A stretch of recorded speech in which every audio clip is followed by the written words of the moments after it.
¿Qué antecedentes tenemos nosotros de situaciones tan complejas que estamos viendo como es la playa Maule, el Cerro Maule y también la situación que se está viviendo en Ñigue Norte, ahí en la comuna de Tolten? ¿Ustedes han tomado conocimiento, entiendo, respecto a este tema? Efectivamente, en el Cerro Maule llevamos aproximadamente 3 años trabajando y yo creo que es uno de los temas pendientes que tenemos nosotros como universidad, de que muchas veces realizamos investigación y no lo vinculamos a la comunidad. Por ejemplo, los trabajos que estuvimos realizando durante los últimos 2 años y medio, 3 años, están a disposición de la Municipalidad de Puerto Saavedra. Sin embargo, yo creo que muchas veces desde la universidad debiésemos hacer un poquito más y tratar de vincularnos un poco más con el territorio. Cerro Maule, la condición de Cerro Maule y la playa está en una condición que ya es crítica y hay que visualizar cómo nos podemos adaptar a este cambio geomorfológico en el paisaje. No basta solamente con llegar al problema y decir, ¿sabes qué? Esto, tenemos un problema acá, el auto ya no puede pasar, sino que también tenemos que adelantarnos y decir, ¿sabes qué? Estamos viendo un cambio geomorfológico en el lugar y desde la academia y los organismos técnicos, tanto a nivel municipal como regional, deben tomar cartas en el asunto y visualizar cómo, generando sinergias entre nosotros, podemos apoyar a la comunidad. Y en eso, Ivo, si es que hace 3 años que ya ustedes están conociendo este tema, como una manera de ilustrarnos, ¿ustedes tienen algún grado de medición para decir cuánto ha avanzado el mar hacia el cerro? Porque uno va y observa que la playa Maule ya prácticamente no existe, o se nota que el agua ha avanzado mucho más hacia la orilla. Efectivamente, hemos estado haciendo algunos análisis preliminares con imágenes satelitales y hemos estado sacando tasas de retroceso, específicamente del cerro. El caso de la playa es algo reciente que todavía está en proceso, pero para el caso del cerro lo hemos ido cuantificando desde el año 2012 hasta la fecha. Sin embargo, lo bueno que esa zona, después de que cayó parte del cerro el año 2017, ya no están pasando vehículos por ese sector. Hay un camino interior. Sin embargo, es necesario ahora centrar los esfuerzos en la playa y ver también cómo esto ya no se va a detener probablemente. Tenemos que empezar a convivir con este proceso y tenemos que empezar a visualizar cómo le podemos sacar provecho, o mejor dicho, cómo la comunidad le puede sacar provecho a este cambio geomorfológico. Hay que recordar de que previamente al terremoto del 60, la playa el río desembocaba en ese sector. Ivo, cuando hablamos de sacarle provecho, estamos hablando de un tema turístico, de visitas y todo eso, pero ¿cuál es el riesgo que esta condición que presenta hoy día la costa de la comuna de Saavedra para los asentamientos humanos que están ubicados ahí, casas que están a una cuadra e incluso a otras más cercanas, y que evidentemente uno puede ver están en riesgo? ¿Están en un riesgo eminente o es una situación de mirada que tiene uno solamente? Bueno, la pregunta que tú haces es una pregunta compleja que tiene muchas aristas. Uno tiene que visualizar de que siempre, atrás de cualquier construcción, siempre hay permisos municipales. Eso es lo que dice la teoría. Sin embargo, muchas municipalidades probablemente no tienen permiso, no dan autorización de construcción en algunos puntos. Existe mucha autoconstrucción en la región, que es algo que es una de nuestras falencias, y ese tipo de cosas se tienen que regularizar. Como está la situación, probablemente yo hace aproximadamente un mes y medio, ustedes me entrevistaron y yo comentaba de que había que estar evaluando a futuro cómo iba a ser el tema del oleaje, las mareas, pero estamos viendo ya con datos más duros a medida que estaban pasando los meses, de que esto está ya recuperando su cauce. Entonces, primero que todo, para la comunidad que vive ya en la ciudad, en la zona al interior de Puerto Saavedra, no creo que haya problemas. Sin embargo, las personas que podrían vivir y aquí me estoy lanzando un piscinazo, faltan más estudios duros, concretos, que permitan decirte que si es que las personas que están a 100, 200 metros en la playa, con edificación en la playa, podrían verse afectadas.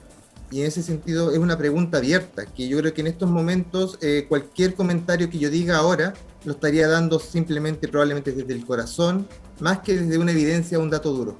Pero es ineludible el hecho de que en estos momentos el mar está penetrando al interior. Eso es un hecho. Ahora, ¿cuánto va a entrar? Es algo que todavía no se ha cuantificado y todavía no lo sabemos.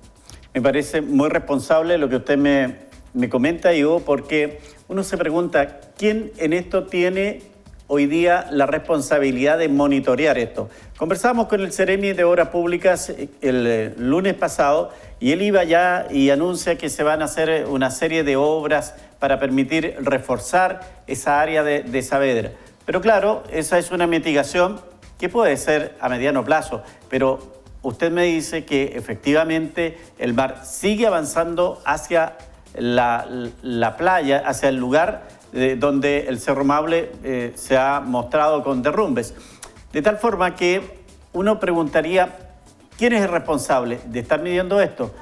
Y le hago este alcance, Ivo, porque recordemos cuando fue el último terremoto y donde el gobierno ordenó tener a nivel nacional una red de monitoreo para alertar por posibles tsunamis.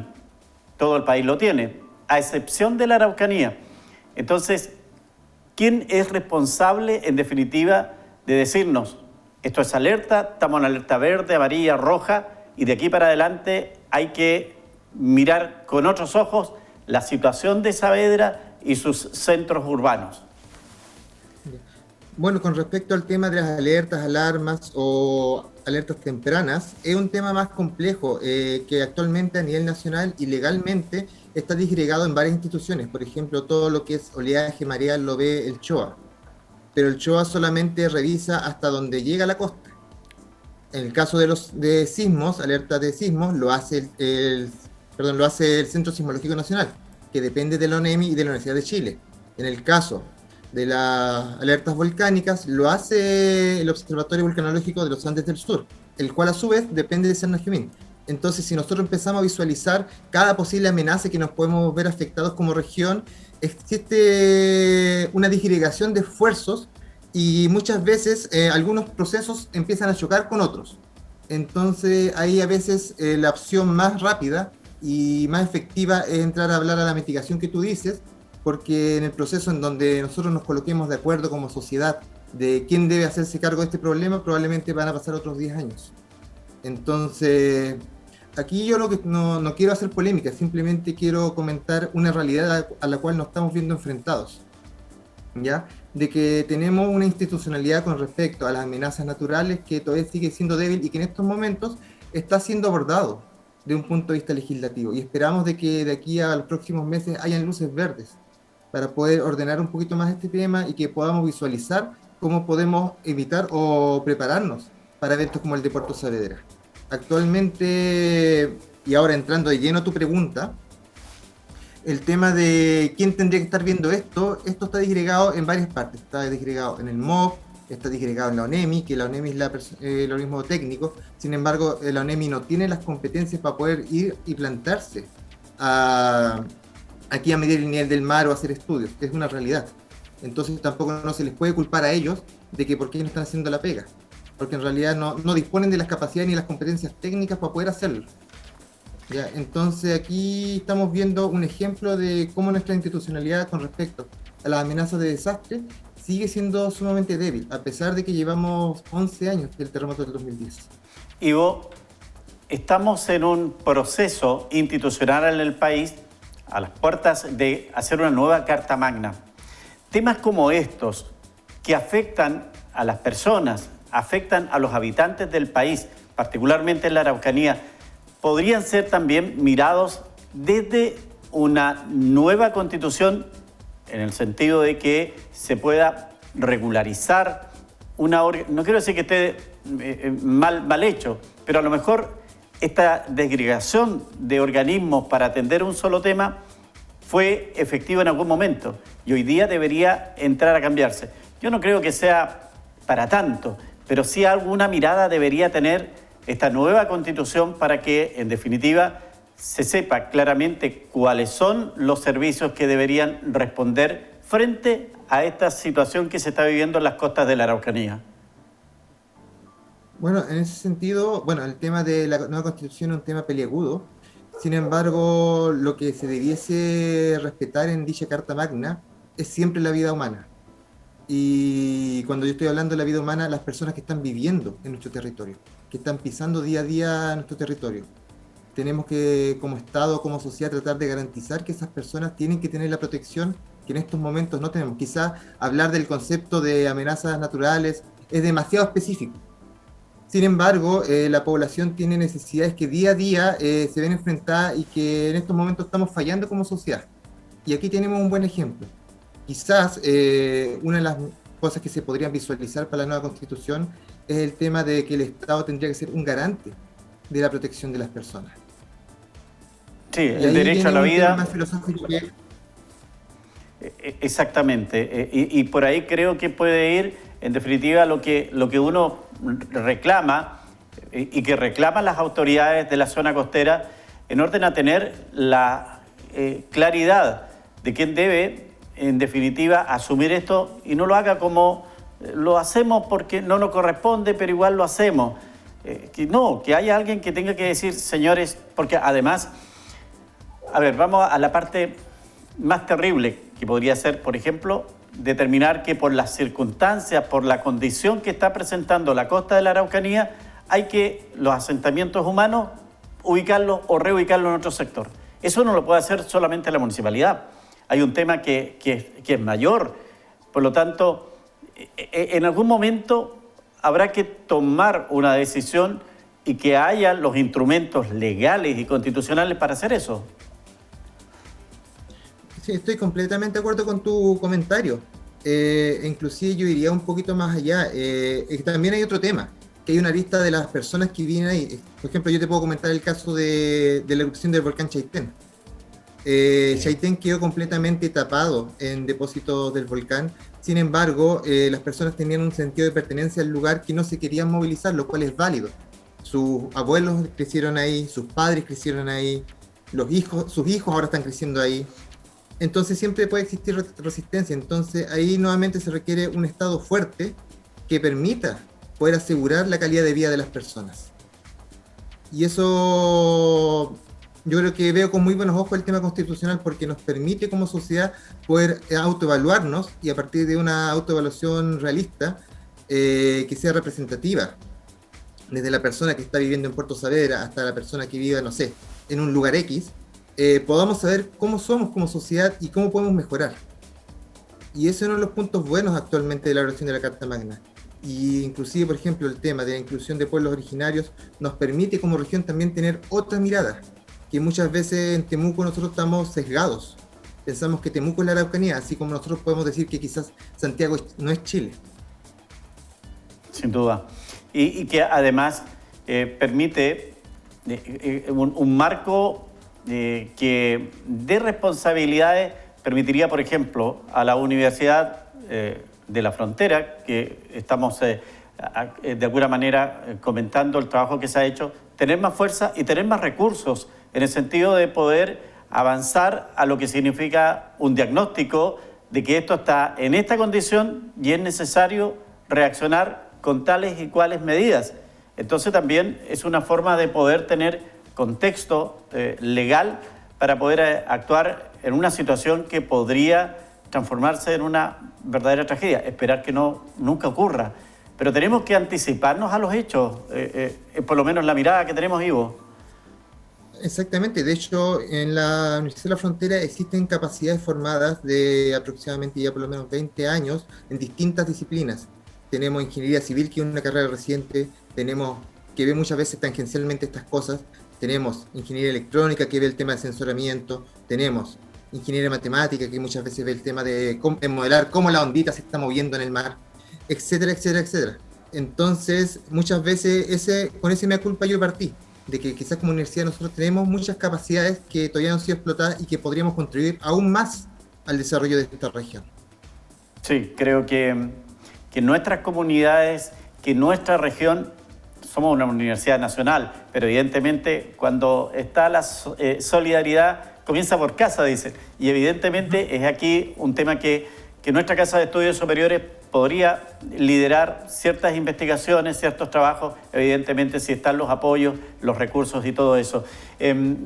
Las imágenes, y interesante lo que me acota mi director de hoy día, que estamos revisando son del dron del canal 8 de Puerto Saavedra, canal asociado a Ufrovisión, y son realmente impactantes lo que estamos viendo tanto de Ñigue Norte como de Puerto Saavedra, que es una situación increíble, ¿eh? Tal como usted lo decía, los torrentes vuelven a tomar algún sentido que siempre tuvieron, y es ahí la complicación mayor, Ivo. Bueno, en qué pasó, yo comenté al principio, ya esta situación quizás hace 2-3 meses cuando conversamos, decíamos hay que evaluarlo, pero ya en el caso de la casa que estaban visualizando en la imagen, probablemente esa casa se va a ver afectada y probablemente ese terreno ya no va a ser habitable para construir una casa como esa, para poder vivir. Ahora, la pregunta es qué es lo que vamos a hacer con la persona que vive ahí. Tampoco no se le puede llegar y echar. Tiene que haber una conversación para que entienda de que está afecto a una amenaza natural. Si esto sí continúa así, lo más probable es que con los próximos oleajes, porque todavía hay que recordar que no hemos entrado de lleno al invierno, con el oleaje, con el viento, esto puede volverse peor. Y es parte también de la modificación del territorio. Hay que recordar que estos son procesos geomorfológicos que ocurren. La única diferencia está en que nosotros estamos acostumbrados a trabajar solamente a escala humana. Quizás nos acordamos de lo que pasa hace un año, hace 2 años. No sé si todos se acordarán de lo que pasó el año 2010 o cómo se movió el piso en la región. Entonces, estos son procesos naturales que tenemos que aceptarlos y lamentablemente, si es que uno trata de hacer un pulso entre el hombre y la naturaleza, siempre las personas van a salir perdiendo. Sí, y además hay que tener en cuenta de que, como bien lo hizo usted en el ejemplo de esta casa que se ve absolutamente en riesgo, no es solamente de pescar esa familia y reubicarla en otra población. Hay que pensar qué es lo que él tiene, porque claro, es distinto en Temuco que usted esté viviendo en el centro, vaya a una población, es más o menos lo mismo. Acá no, porque tiene un componente incluso cultural, y como es un tema semiurbano, él debe tener sus chanchitos, tiene que tener su gallina y todo eso, y si lo va a llevar a una población netamente urbana, va a generar también otro problema ahí. Entonces, es un tema de una mirada múltiple en donde cómo reaccionar debe estar previamente planificado y claramente determinado, Ivo. Bueno, de hecho, para ese tipo de cosas existen a nivel de municipalidad lo que se llaman los planes reguladores, los cuales te indican dónde podrías construir, dónde no, hasta qué, cuántos pisos podrías construir, o inclusive si no puedes construir en cierto lugar. ¿Ya? Y ahí viene el tema que yo hacía hincapié o que colocaba un punto al principio, de que muchas veces algunas construcciones no pasan por la municipalidad y por ende las personas que están a cargo no hacen el checklist, ya esta zona que quiere construir fulano X, ¿se puede o no se puede? Entonces en esas situaciones se cae en la construcción informal que puede traer consecuencias un poco tristes como las que estamos viendo ahora. Ahora, yo quiero también ser responsable y quiero comentar de que yo desconozco si la casa que vimos recién está con permiso o sin permiso de construcción, que también es un punto importante. Sí, muchos puntos urbanos y construcciones, particularmente en estas comunas más apartadas, primero se construye y después se regulariza. Exacto, cuando tendría que ser al revés. Sí, la ley de urbanización, claro, en comunas como Temuco y otras es una situación mucho más potente. Claramente, mientras más nos vamos alejando del centro del país y del centro de la región, estas son situaciones que se van relajando, y cuando tenemos que tomar medidas como la que estamos comentando, es el momento en que nos acordamos de que esto no está autorizado, no está regularizado, y tenemos que asumir las consecuencias de lo que ahí estamos experimentando. Es lamentable la situación, porque yo comentaba, Ivo, que después del terremoto del 60, en el caso de Puerto Saavedra, se reubica el cementerio y se ubica en una parte alta, como una manera de evitar lo que ocurrió con el tsunami, que en definitiva borró el cementerio que había ahí. pero las casas siguieron la parte baja, por lo menos un porcentaje importante. Hoy día se está construyendo la parte alta, los servicios básicos están ubicados en lugares superiores, como el hospital, por ejemplo, de Saavedra, pero sigue habiendo población ribereña y esa es la que hoy día comienza a estar en riesgo. Exacto, bueno, es que yo insisto, el tema de lo que está proponiendo el MOB de un posible enrocado, eso podría mitigar los daños, o podría mitigar los posibles daños. Eso igual yo desconozco el estudio que tiene el MOB, por lo cual no me atrevo a decir si es que va a funcionar o no va a funcionar. Pero yo estimo de que si hay buenos profesionales en el servicio público, debiese ser una contribución, así como lo que pasó en Boca Budi, hace aproximadamente un año Sí. y medio, cuando cayó parte de un restaurante. Este tipo de situaciones se van a repetir. Ahora, lamentablemente uno tiene que actuar sobre hechos consumados. Uno no puede volver en el tiempo y decir, ¿sabes qué? Esto hubiese sido mejor si es que lo hubiésemos hecho de una forma B en lugar de una forma A. Tenemos en lo posible, y ahí concuerdo con las personas que hicieron el comentario, que respecto a la situación de Puerto Saavedra, es necesario llamar recursos mayores. Ya, por ejemplo, las municipalidades en estos momentos probablemente no tienen la capacidad de poder abordar este desafío. Y aquí ya correspondería a aspectos de gobierno regional o bien aspectos de gobierno inclusive a nivel central. Pero este tipo de procesos, debido a nuestra política de construcción, y no estoy hablando de la ley, estoy diciendo cómo somos como chilenos, es muy probable de que se vuelva a repetir y que se repita en muchos otros lugares a lo largo del territorio, y no solamente en la región. Bueno, es un tema lamentable, pero que es esperable, porque siempre se ha dicho que los cursos de agua históricamente van a tomar sus lineamientos originales. Puede pasar años, pero en algún momento esto va a ocurrir y pareciera que es la situación de Saavedra hoy día, ¿eh? Exacto, ¿qué pasa? No, insisto, siempre cuando hagamos un gallito entre las personas y la naturaleza, siempre vamos a salir perdiendo. Entonces, lo mejor para poder ser más estratégico, evitar dar ese gallito y adaptarnos a vivir con nuestro entorno. Y eso son culturas que se van desarrollando con el tiempo, no es que esté bien o esté mal lo que se hizo hace 30, 40 años atrás. Simplemente nosotros no teníamos nociones de cuáles eran nuestras amenazas que están alrededor nuestro. Probablemente la gente de Villarrica, Pucón, están conscientes que tienen un volcán al lado que puede hacer erupción. Sin embargo, la cultura que tenemos nosotros, inclusive aquí en Temuco, que podemos tener zonas que son inundables o que se pueden sufrir anegamiento, nos olvidamos de eso, ¿ya? Y es parte de algo que nosotros tendríamos que ir visualizando, ya no a etapa tardía cuando estamos viendo las noticias, sino que inclusive hasta desde pequeños. Entender de que nosotros vivimos en un contexto, ese contexto presenta potencialidades y amenazas, y esas amenazas es altamente necesario que nosotros las visualicemos, las entendamos y sepamos cómo no meternos con ellas para que no salgamos trasquilados.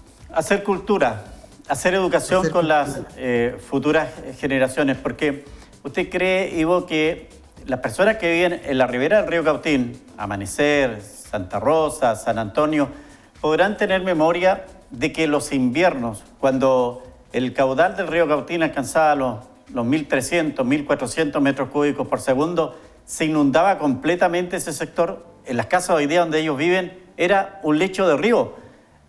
Pero hoy día yo creo que muy pocos se acuerdan de eso o tienen ese antecedente o lo han buscado. Claro, es que por eso, normalmente nosotros como humanos estamos acostumbrados a tener un lapso de memoria que nos pega fuerte, los sentimientos, 2, 3 años, después ya nos olvidamos de lo que pasamos antes. Y ese tipo de cosas es importante, como tú dices, que lo recordemos para evitar que futuros desastres, e inclusive yo creo que lo material se recupera con el tiempo, no hay problema con eso. Lo importante es mantener la vida de las personas a salvo. Sí. Una casa se puede volver a construir, pero una vida humana nunca se recupera. Así es. Y eso es lo que hoy día tenemos que pensar preventivamente, y por eso estamos conversando hoy día, Ivo. Espero que de algo sirva la conversación que hemos tenido hoy día. Hay mucha gente que nos está viendo y esperamos de que pueda aportar a todos los niveles, desde el ciudadano, desde la familia que vive cerca en este sector, hasta los organismos públicos que tienen que tomar las medidas y pasando naturalmente por todo el mundo legislativo e incluso la empresa privada, porque evidentemente ellos toman las decisiones de construir o no construir de acuerdo a la condición en la cual se está haciendo la evaluación de terreno. Así es que agradecer, Ivo, la gentileza de estar comentando estos temas y, como siempre, a su disposición. No, muchas gracias a ustedes. Es sumamente importante que nosotros como comunidad, ni siquiera Temuco, ni siquiera Puerto Saavedra, Pucón, da lo mismo. Nosotros como región entendamos que estamos afectos a amenazas naturales. Y esas amenazas las tenemos que comprender primero y después aprender a vivir con ellas, si es que cometimos errores en el pasado. Porque de nada sirve que nos dejemos estar y después nuevamente volvamos a sufrir las inclemencias de la naturaleza. Y eso se logra con los años, no se logra inmediatamente, sino que se logra a porrazos, como dicen algunas personas. Muy bien. Entonces, no, muchas gracias a ustedes por esta oportunidad.